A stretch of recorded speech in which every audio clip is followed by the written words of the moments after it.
Welcome to Lesson 10. My name is Dirceu Esdras. I'm a visiting professor at the Polytechnic of Porto in Online Education Studies. This week, we'll be looking at accessibility guidelines for massive open online courses. We will explore the design of MOOC-based learning for people with disabilities.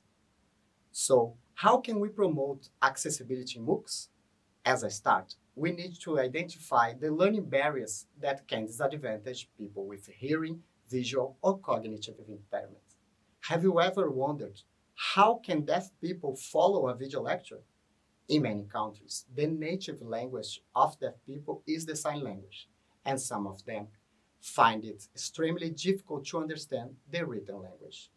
So, how can we improve access for deaf people?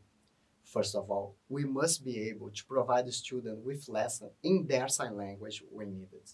Another point is to add captions to the video lectures, making them accessible for those who are able to read. In general, captioning must be a priority as it promotes access to knowledge for deaf and hard of hearing.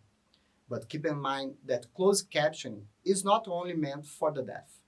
It also improves comprehension and helps people who have English as a second language to overcome language barriers. For example, when the speaker has an accent like myself, or in noisy environments when listening becomes difficult. Currently, there are many tools available that make it easy to capture your own videos. Auto captions technology, for example, has improved greatly over the last years. Today, you can easily upload and automatically caption a video on YouTube, modify it manually, and finally publish. In some videos, we can also provide an audio description for blind or visually impaired people. For learners who use screen readers, it's important to add the description of all visual representations to the files, being that a PDF, Word, or a PowerPoint document.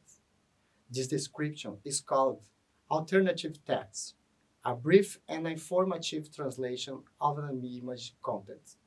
Finally, it's important to note that the accessibility guidelines for creating MOOCs are not only relevant for an inclusive learning process, but potentially to everyone who makes use of these resources.